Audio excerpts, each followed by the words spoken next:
3. Hi, I'm Barbara Hodgson, and today, the 20th of November 2021, I'll be reminiscing with Bill Phillips about his family's association with the Nelson Rugby Football Club, but most importantly, acknowledging the contribution they collectively made to the club over many decades. This began with Bill's grandfather, Roy Phillips, back in the 1930s, followed by Bill's own parents, Terry and Eileen, and then finally Bill himself. Roy, who was always known as Tinker, passed away in 2002, and Terry in March 2019. Eileen was to be part of this interview today, but unfortunately, due to health reasons, is unable to do so, but Bill will be able to recall on her behalf. This interview is also a continuation of a series of informal chats with past and present club members and their history with the oldest rugby football club in New Zealand. At the end, we'll show a collection of photos and some memorabilia.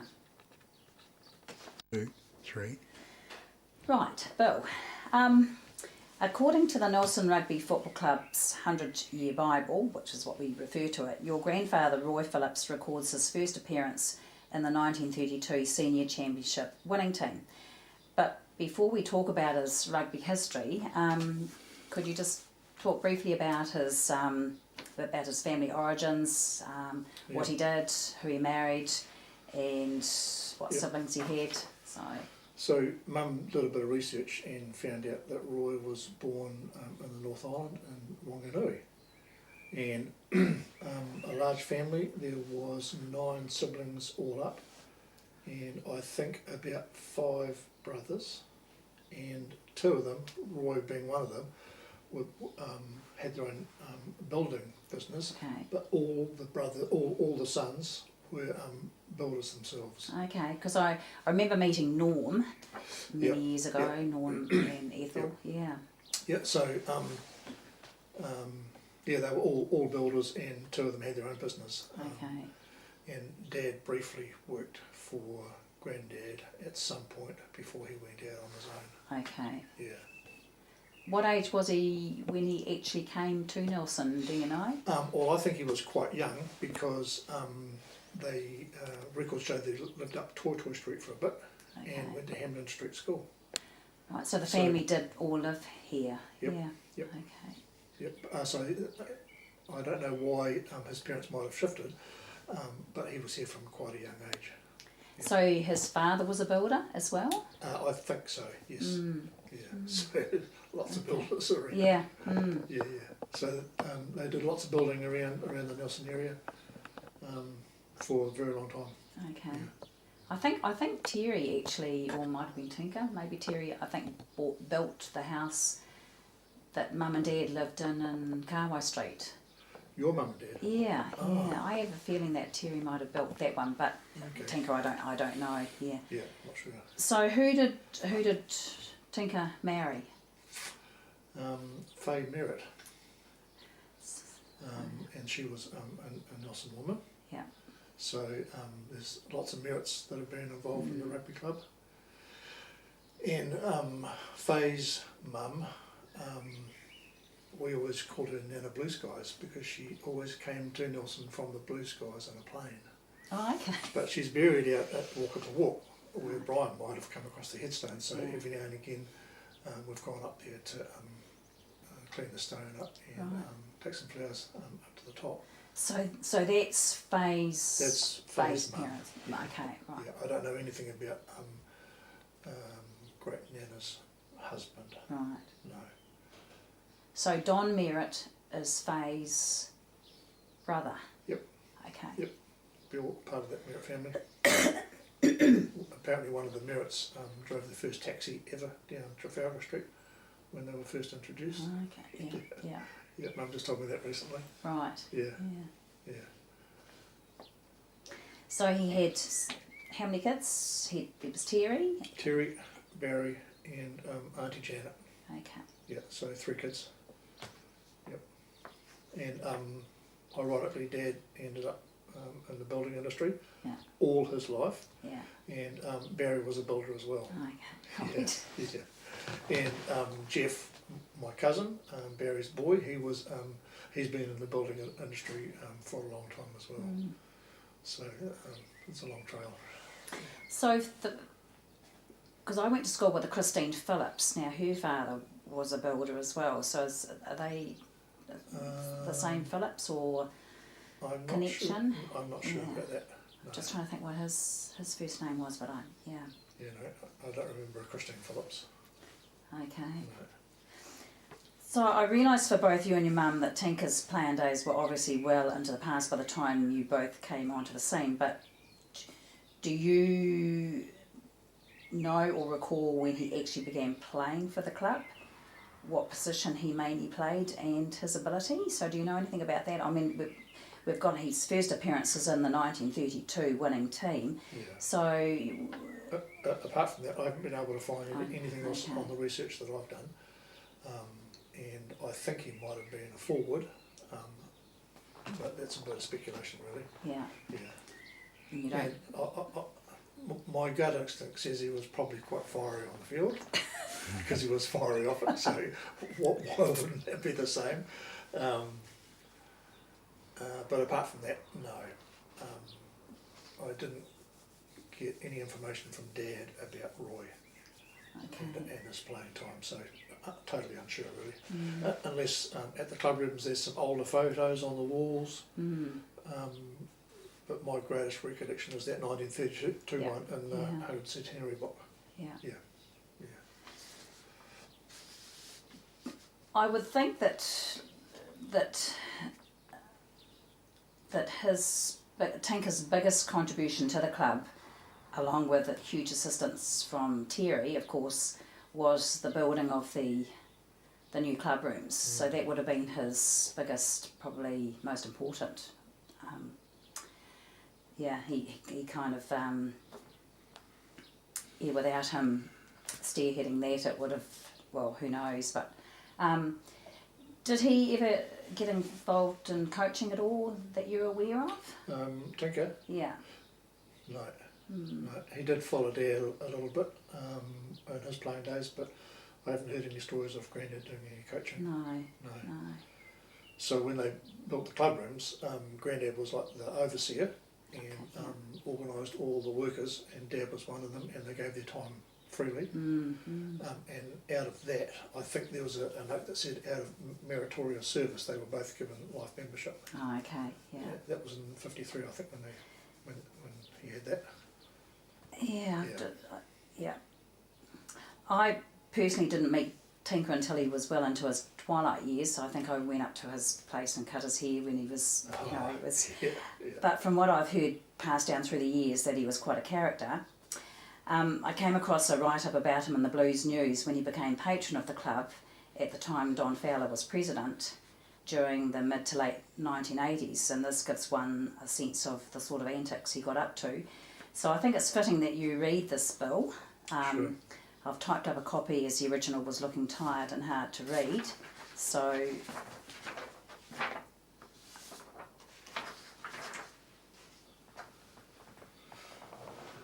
new patron, Mr. Roy Phillips. Our patron Roy, better known as Tinker Phillips, has had a long association with our club. This dates back to the 1930s period when he played junior and senior rugby. In fact, he was a member of the championship winning sides in senior rugby in 1932, 35 and 36.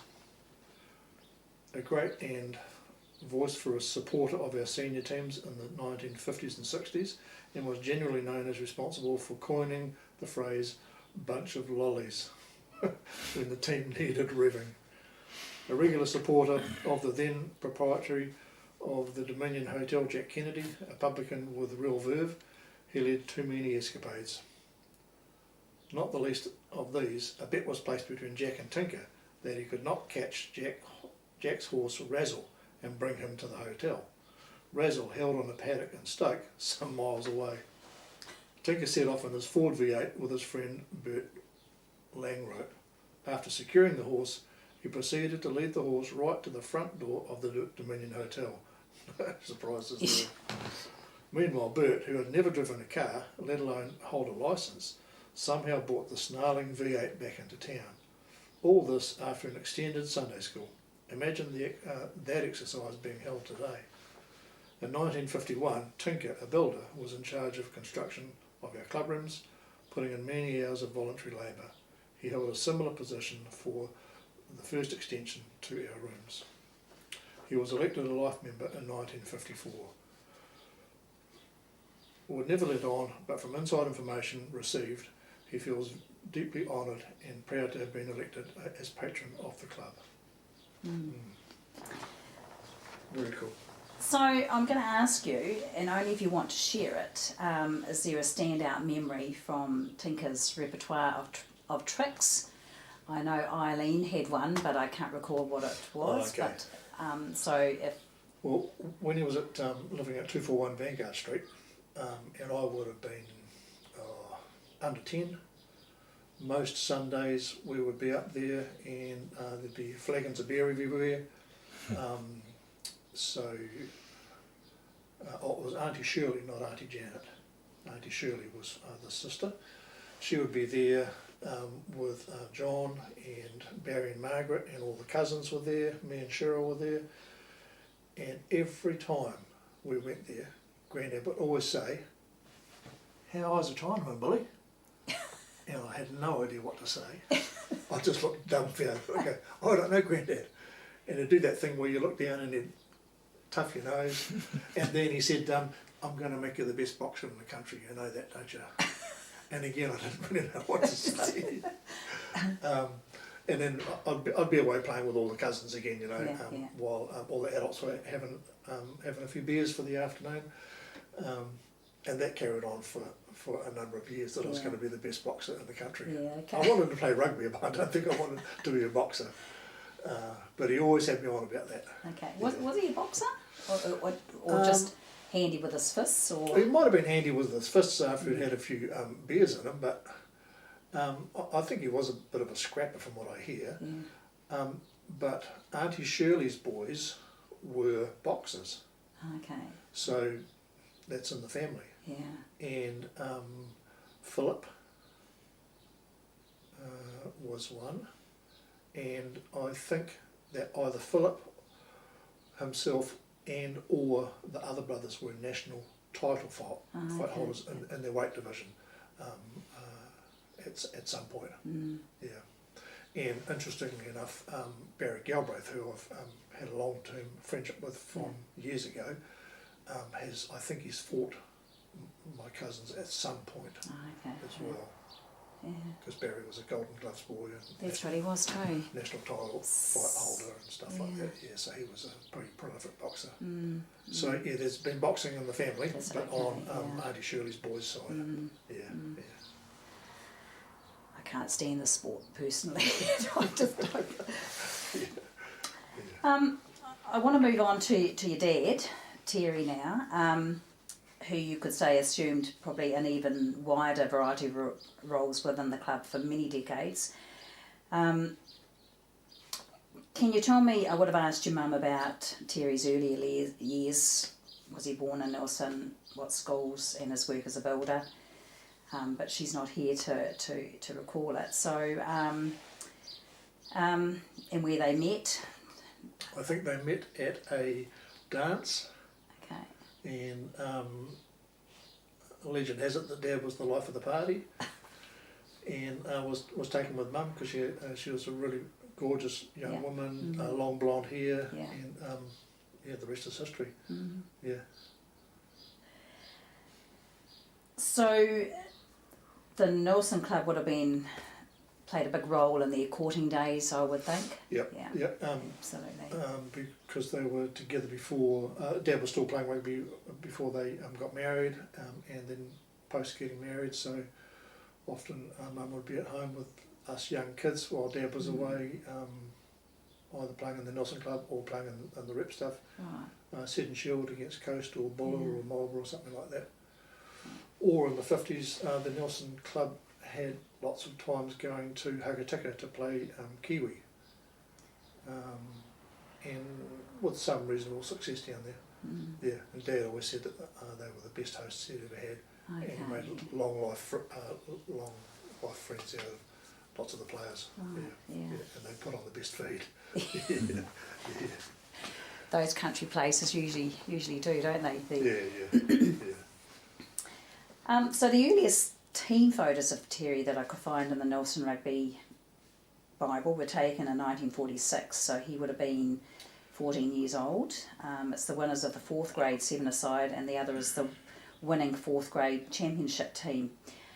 So your dad was obviously a talented and dedicated player, not only for his club but for the Nelson Rep side as well. So tell me what you know about his ability and style of play, and what position, and more importantly, did you ever get to see him play? Right, unfortunately I have no memories of Dad playing. So he played like from the mid-40s in the juniors, and then either 50 or 51 started to play in the Nelson senior team. Yeah. And I was born in 58, and I think Dad might have played till about 60 or 61. Right. So I would have only been still under 5.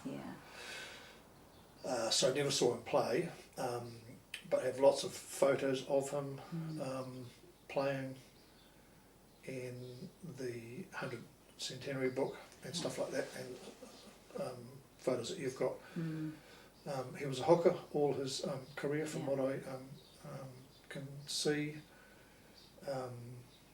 Lots of reports say that he was a good, honest, hard-working forward.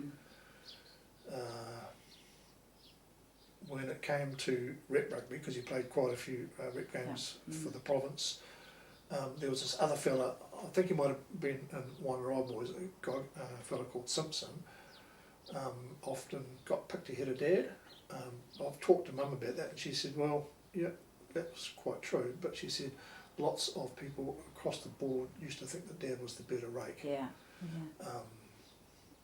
But didn't hear any grumbles from Dad about that. I think he was just of the ilk where he was just really happy to play rugby, just loved it. So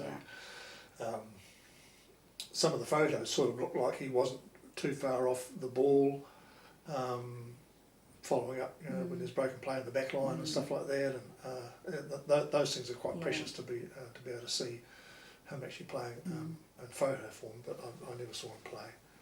No. So where did he finish then? What year did he finish? Either 60 or 61 I think he would have stopped, because shortly after that he started to coach the juniors. Yeah. In the 60s he coached for quite some time. Yeah, he did. I have got. Where is it here? Plus he was also a manager. Yeah. After a while as well, and also when he was coaching, there was a couple of years where Mum was the manager of the teams that he was coaching. So there's a couple of photos of that, which is pretty cool as well. In the 60s. Yeah. So I've got written down here that he played. So he played Nelson reps. Then I've got he played 51, 52, 53, 54, 55, 57, 59 and 60. So would that have been for the club, or would that have been rep? I think that report is the rep stuff. Rep stuff, yeah. Yeah. And he coached the juniors in 1966. So that was the rep juniors, because there's that photo with Hoddy in it. Right. So then there's the lower grades. He coached 1952, 50 to 54, and 1960 and 1975. And then he managed the senior team under Bob Neighbours and Murray West. Oh, yeah. Which he loved doing that. Yeah. He just loved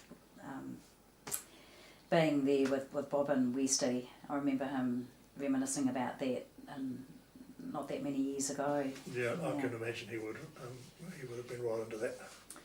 Yeah. So I'm going to move on to your mum. So my questions, I've got to rephrase them because Eileen's not sitting here, sadly. Now she was awarded the Tenants Trophy for her secretarial services. Now I'm not quite sure. She was the second woman to be awarded. Well, I've got it down there that she holds the distinction of being the first female to have received this honour. I'm not sure that that's correct. This is the Tenants Cup. Yes. The second woman to become secretary. but the first woman to receive that trophy. Oh, okay. Yeah, because we thought that she was the first woman to have actually held the position of being a secretary, but I think Marie West, was Yes. before her. Ah, But the Tenant Trophy, I think she was the first woman to receive that. okay. So Yeah, that's pretty cool. so she held that role from 84 through to 89, and it was actually, I was going to ask her what, I know it was through Don Fowler that she became involved. They were short of a secretary, so she was very nervous about taking it on, but she, he helped her tremendously to adjust to the role. And She's mentioned that to me a few times, Yeah, that yeah. while there was a bit of pressure to take the role on, yeah, and while Don was a bit of a hard taskmaster, yeah, she was really grateful for Yeah. his leadership and Yeah, guidance. yeah. And then she just got more used to the role over Mm. time. Mm. Yeah, so she was a reluctant participant initially. She was, she Yeah, was. Yeah. One of the questions I wanted to ask her, what was it like, or what surprised you, or what did you learn, and what club members did you hold in high regard and respect? So I don't, she's not here to answer Well, that. Don Yeah. and Gunnar.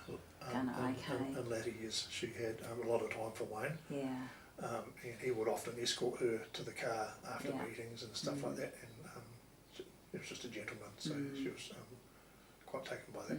Yeah. And I would imagine there would be heaps and heaps of other people, like your mum and dad and the Bartons, and they were great days, weren't they?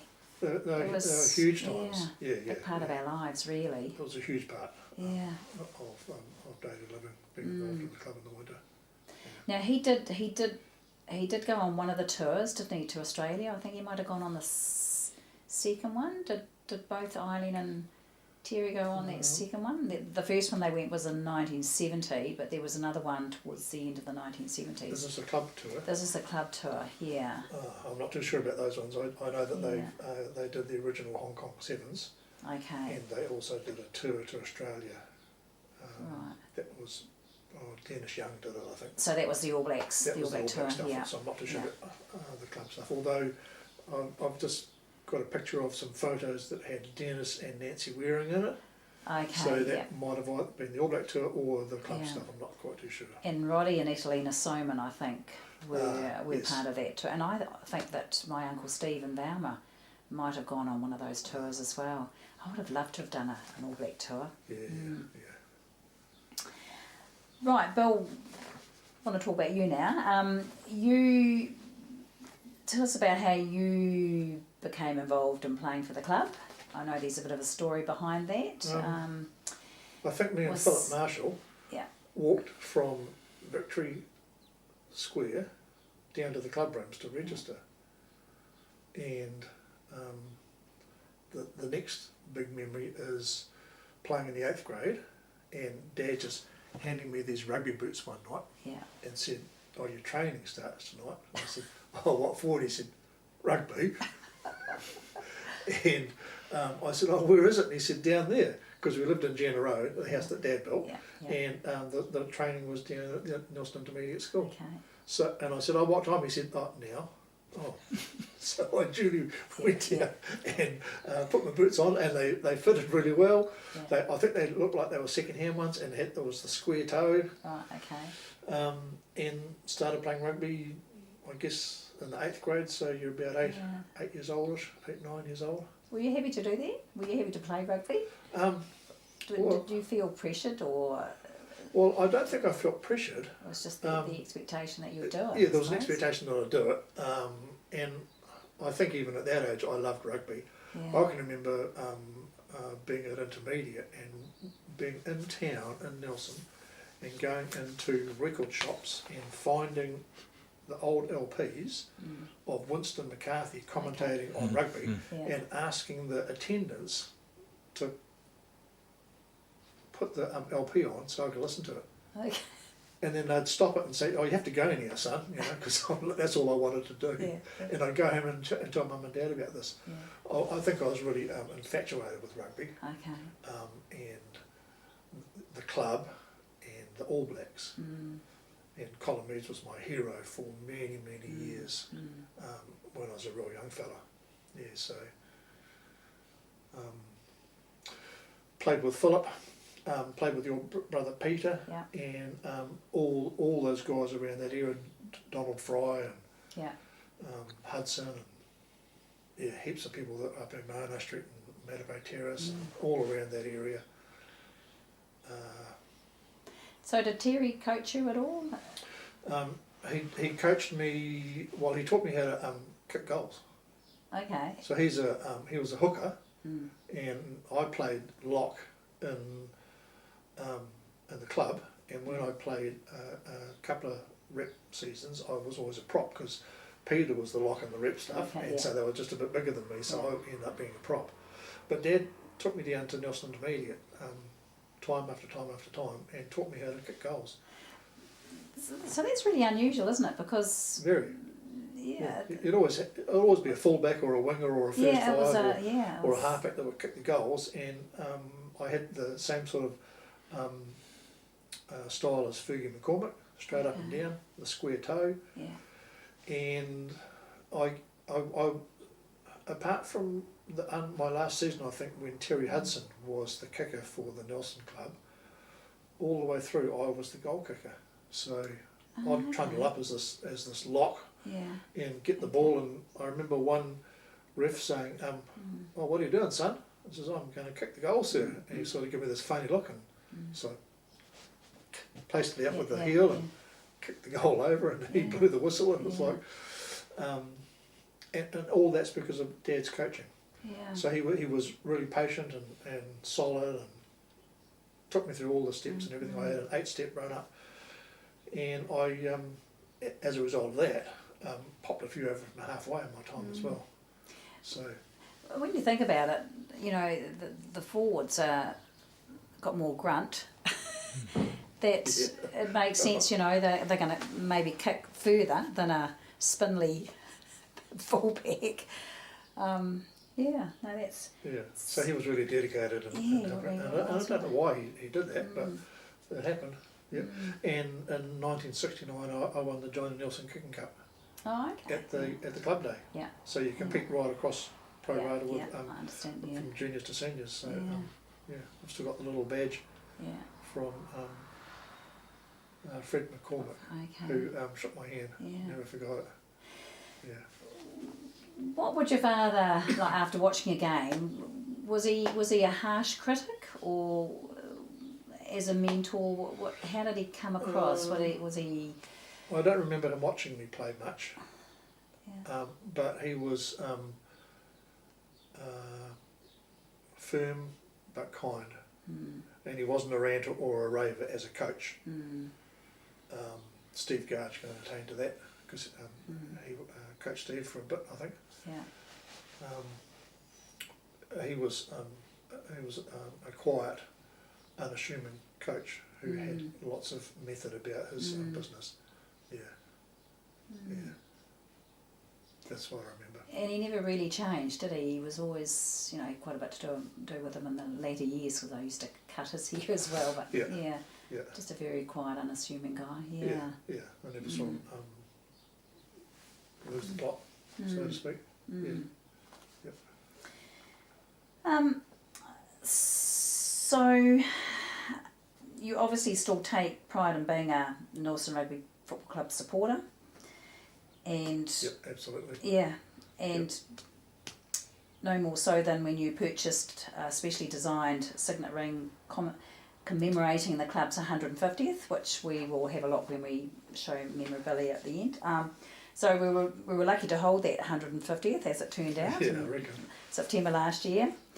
We're all collectively holding our breath that we would drop to level 1 by that date due to the COVID level restrictions. If it had been held a week early, we would have been absolutely toast. Okay, so I want to finish off with talking about you and your mum,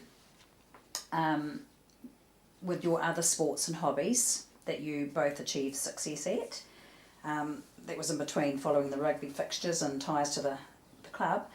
Your mum, she became a good indoor basketball player because she played with me. I'm your mum. We played basketball together for the Black Comets with my that's mum, right. Eileen Hemi, Mary Connor, Daff Akehurst, Yeah. and your daughter Jan. Yeah. But you both became very good volleyball players, both being in the representative side at the same time, which was really, did you know that, Brian? They were rep. And you went on to represent New Zealand in the under-18s in 1974, then winning a Merit Award at the Nelson Sportsman in 1975. Yep. So how was it for you both being away together on rep trips? It was really strange because I was like this young fella, and Yeah. you know, Mum was married and had me and Cheryl as kids, and morning son, oh hi Mum, you know, when you come into the motel room and it's Saturday morning and you're sort of geared up to go and you know, thrash yourself on the volleyball court. Yeah, I think there was a couple of North Island trips that we were on together. okay. One was in Wellington and then one might have been in Palmerston North or something. Looking back on it, it was very cool. Yeah. And also there would have been lots of local tournaments in Nelson at the Trafalgar Centre. Okay. That Mum was either in the women's A team and Yeah. later was in the B team, and when I was playing for the Nelson men. Yeah. So volleyball, I forget, might have been on a Thursday night. I was just there all the time playing, and Mum played for the Drifters. Okay. And I think I might have been 13 or 14 when I started to go to their training at the old gym at Nelson College. Oh. And Ross Baldwin was the coach. Oh yeah, I remember him. And I fell in love with the game. Mm. And so when I was 15, I was in the New Zealand Juniors, and we did a tour to Australia and cleaned up. And Dad wanted me to play rugby, and he said, I'll buy you a brand new pair of boots. I'll clean your boots for you, and I'll even do your laces. And I think he wanted me to carry on playing because while he was a good footy player, he never made the first 15, and he wanted me to. Ah, okay, yeah. But volleyball had hooked me, Yeah. and so it slept and breathed it up until I stopped playing. So the juniors in 74, and then the juniors again in 75, Right. and we did an internal tour of New Zealand, and it started here in Nelson, Okay. playing for all the local teams, and then down south and up north, and finished in Wellington. Mm.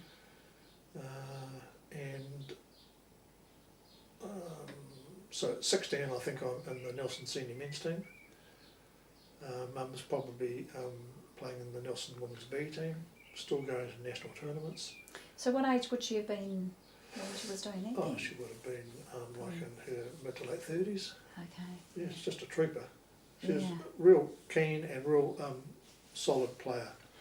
Yep. Yeah, I had no idea that she played volleyball. She loved it. Yeah. Absolutely loved it. And then shortly after that, I was selected in the wider training squad for the New Zealand senior men's team. Yeah. I did my ankle at 19, and that sort of took me out for a bit, and then married Linda, and we were in Aussie in the 80s, so it all sort of changed. Right. Yeah, and then back to New Zealand in the late 80s. Okay. Coached and played in Toowoomba in Australia, Right. and coached the West Coast team to a tournament in Richmond, and surprised all the locals because we were actually quite good. Yeah. Yeah. We had a couple of good hitters, and all the boys said, "Oh shit, that's Bill. What are you doing back here?" I said, "Oh, I've just come back to surprise you." Yeah. So they were all the people that I sort of grew up with in the volleyball scene, Okay. and then sort of just got older and just stopped playing, couldn't do it. Yeah. So when did you finally stop playing? Had a back operation in my early 30s. Right. Tried to play cricket and volleyball after that, but couldn't because it hurt too much, so Yeah. stopped. It would have been about 33, 34. Okay. Yeah. Now I can't even throw a ball overhand because I've got nothing left in my shoulders from Okay. playing cricket and rugby and Yeah. volleyball and stuff. So yeah, about half my life ago, everything came to a grinding halt real quick. Yeah, just body was worn out. Yeah. What age did Eileen finish playing then? not sure, because when I was about 21, telling Brian earlier that I had left Nelson, went to Australia, and haven't actually lived back in Nelson since that time. Okay. So the last 40 odd years I've been away from Nelson, still really connected to the place and come back heaps, but haven't lived here. So Mum probably carried on for a few more years after I had left. I think she was still playing. Yep. She loved playing basketball at the Y. Oh, it was good. Yeah. I remember watching her play basketball. Okay. Yeah. So I'm going to change tact here. If Eileen had been here, I would have been, my next question to her was to ask her about her family connection to the well-known Tyree brothers, who were well-known photographers in the late 1800s to the early 1900s, in which you have clearly inherited the family gene. The Tyree brothers, so her mother was a Tyree. Yes, Grace Tyree. Yep. And she married a Spittle. Yep. Any relation to Jimmy Spittle? Probably. Well, I'm going to say I hope not. Yeah. Well, you should claim it actually. Well, no, I don't know about anything there. It's an unusual surname, isn't it? Spittle. Really, it's is it English? I suppose it's English. They have some. I'm not too sure about Really. Anyway, so judging by what I see of your photography online, tell me when and how it began, first as a hobby and how you were developing it further. Well, I guess I had a burst when I was 19. I started to go to this church, and there was a fellow there called Gary who was into photography. So he helped me buy, I think I bought a Fuji with a big black lens and did some early photography, and then went to Australia, so then didn't pick it up, took photos, but just with little point and shoots. Ended up in South Otago for work about 20 odd years ago. My wife Mary entered a A&P show, and I thought, I'll do that the next year. And then the interest sort of spurred because we had a young son, Ethan, who was quite talented at sport, and so I wanted to take photos of him, and then just started to purchase DSLR cameras and progressed through getting better and better gear over the years, and then it just spread to doing all sorts of sports photography wherever I was, so mainly South Otago, and then coming back to the coast about 10 odd years ago. I'd had some decent gear, started to go along to club rugby, and people used to come up and say, "Oh, who are you?" And I said, "Oh, I'm Bill Phillips," and this is da-da-da-da-da, and so people befriended me because I had, I'm a big guy and you've got a big white lens on the sideline, so it's like, oh, we'll go and check this fella out. And I guess it's developed to the point now where for a long time I've got my own website, so put everything up on there, put stuff up on Facebook. I've got some really, really good gear that I'm really proud that I've been able to just put money back into Digisport, which is what I call myself, to purchase better gear, and I photograph lots and lots of sport stuff all across the coast. I've done a couple of Marco games, I've done some black caps photography at Saxton, Super Rugby game, Marco and the Highlanders, my two favourite teams, at Forsyth Bar, stuff like that, but all sort of local sports right across the board, coast-wide, and especially Heartland Rugby, which I've got a great passion for in terms of West Coast Rugby. So I'm sort of the only one that's doing all that stuff, so I've got a bit of a niche, and I also do the Heartland official photos that get put into the almanac, and that the team players get given photos from what I produce. And for a number of years I've been doing a Heartland Calendar. So Thursday, all my calendars for next year just came back from the printer. So I was madly busy posting away all over the Right, place. yeah, And there wasn't one last year because of COVID, so back into doing another one this year, and done a rugby league calendar and stuff like that, so people can get to see the photos of the community. So yeah. So getting back to your Tyree ancestors, I remember Eileen saying that one brother would just photograph people, and the other brother would photograph scenes. So Fred Tyree, yeah. which is related to Nana, Yeah. he would do all the outside civic stuff or anything that was going on, like when Rocks Road was being built. He would take all those initial photos. Okay. There were some other photographers around that at the time that were just as good as Fred, but he did all the outside stuff, while William used to like the studio stuff, taking all the portraiture, inside shots. And they had a shop in Trafalgar Street. I've got this massive, probably 2.5 times the size of that photo on my wall at work of their shop, because it was such a huge file on canvas. And between him and his brother William, they amassed about 105,000 plate glass images Oh my God, okay. that have since been digitalised and are held at the the Stoke Museum and the National Turnmill Library. There's been a book put out about the photography from the Tyrees, and there's still lots and lots of photos floating around. I buy them online all the time. Got a little stash. Yeah, we do too. Yeah. So I love collecting them. And both of them died, I think, in 1945, if I'm correct. And there's a photo that Mary took of me with Fred at the Collingwood Cemetery at his gravestone.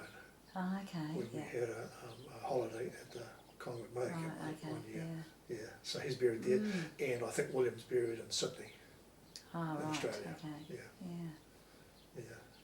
So, and there's been lots of writings about the Tyrees in terms of the pioneer photography that they.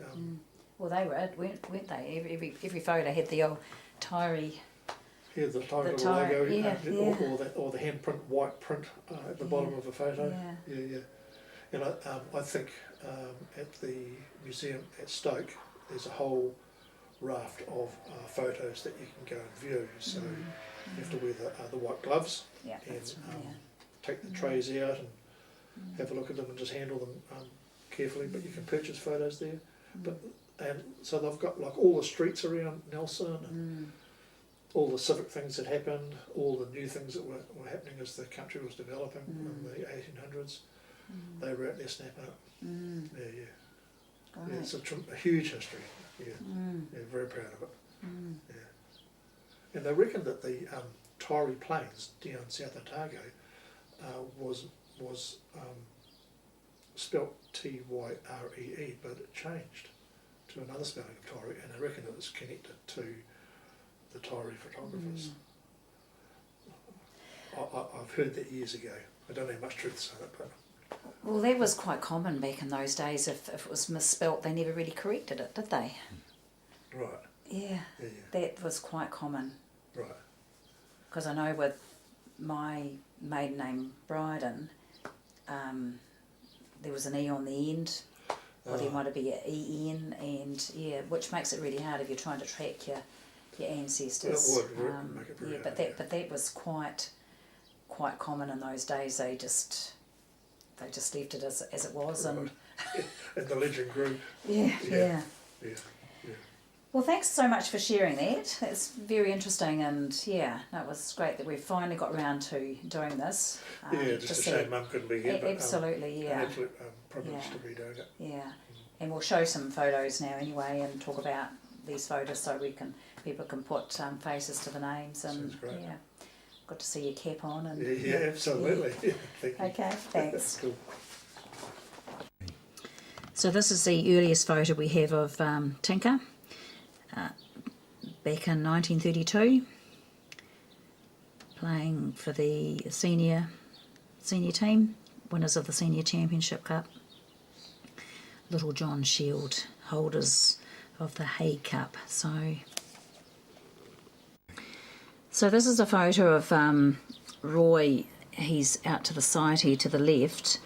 I assume that he's one of the players. We've got, it looks more like a social team than actual club team, but I could be completely wrong here, but that looks like Bill Andrews there. That's Ollie Weechin and Keith Martin and Keith Wright, I think. Keith or Trevor Wright. And that looks like Anton Gargiulio. So not sure of what year this is. This is another photo with Roy in it. He's over here. I would think that this is a group of maybe players, supporters, doing a working bee. Some of the same old faces. I think this is Bill Reid here. That's old Anton Gargiulio again. Keith Martin. Yeah, I'm just not sure about the rest of them, but be familiar to some people looking at it. This photo's got both Terry here and Tinker when they were awarded their life membership. Not sure. Oh no, we thought the year was, what, 1954. Yeah. So there's a few, old Bill Reid here, and this is Frank, Big Frank Gargiulio. But anyway, the names are down there. Okay, so these three photos were taken at the 125th celebrations. So here's Tinker here with Bob Neighbours, who was the president at the time.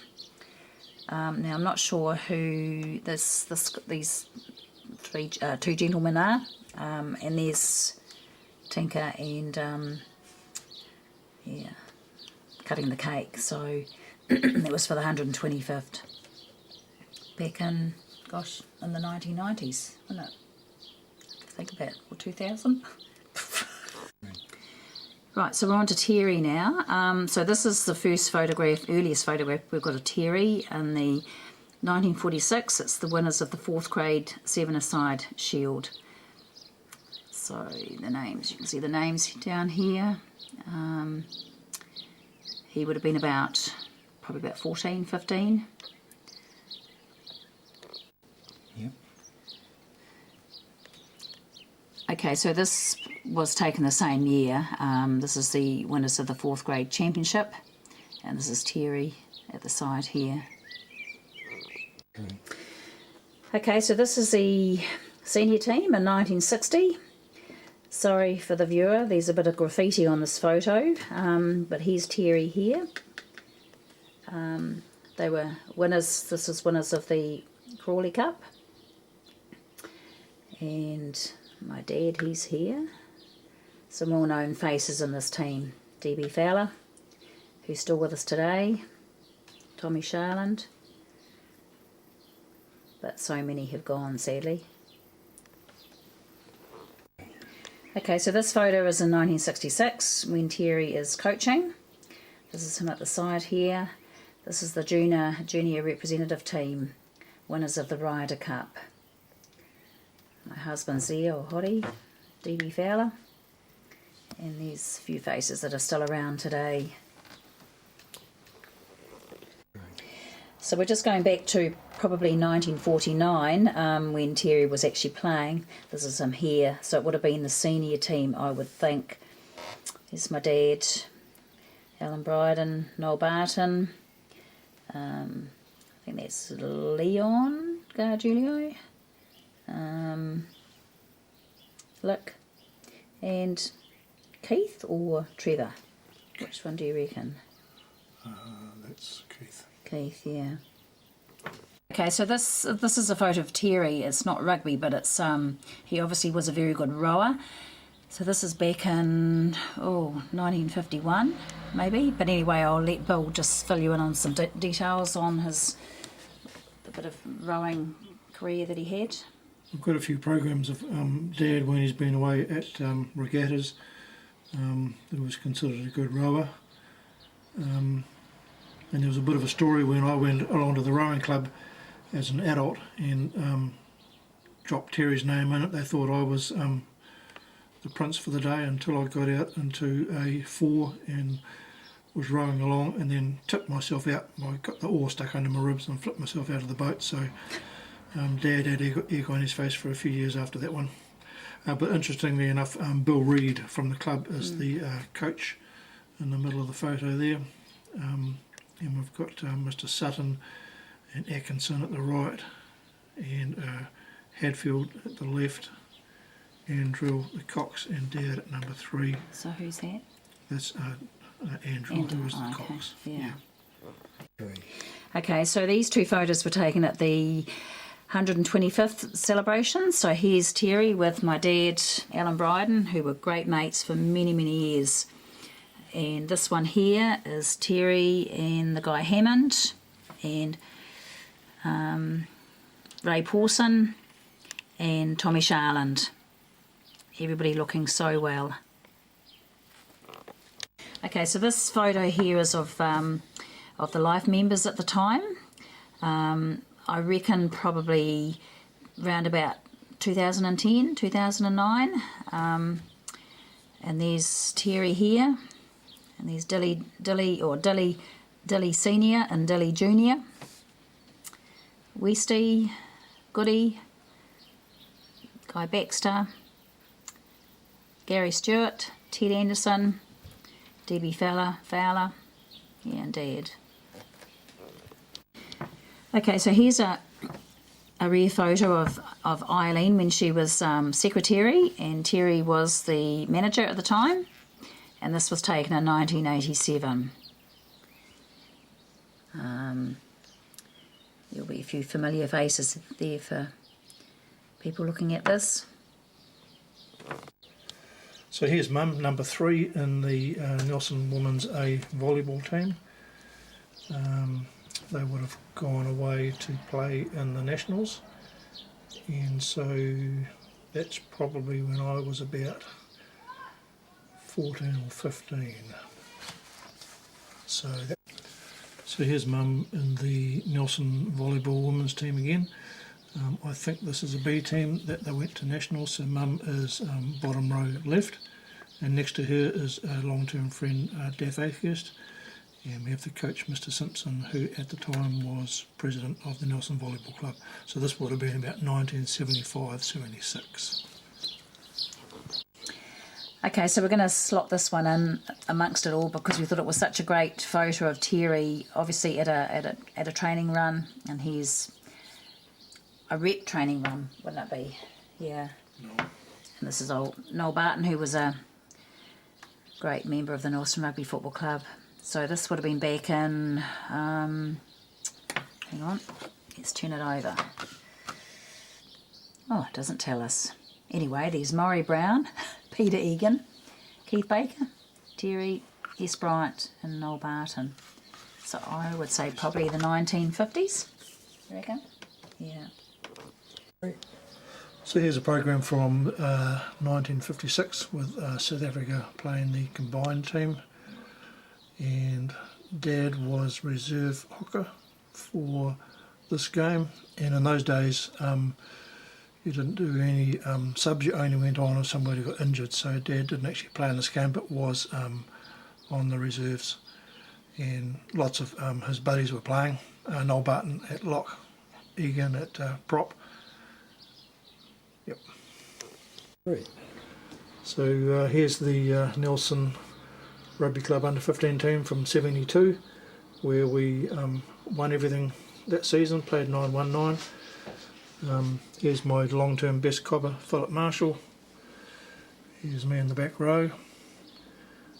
Here's Barbara's sister, Peter, who was brother, who was a great tall lock. I used to live next to John Burns. He was good mates with Donald Fry, and can't forget Mr. Weechin, Paul. It's a great team.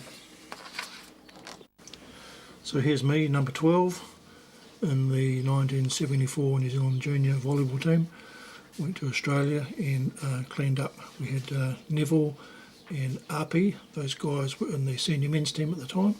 This was a very talented side. Okay, so this is a photo of the ring that was designed specially to commemorate the 150th. So the emblem is the first emblem that the Northern Rugby Football Club came out with, and then they changed it so that it was a wee bit more probably user-friendly. But I think it's an amazing design, and Bill bought it as part of his celebration package.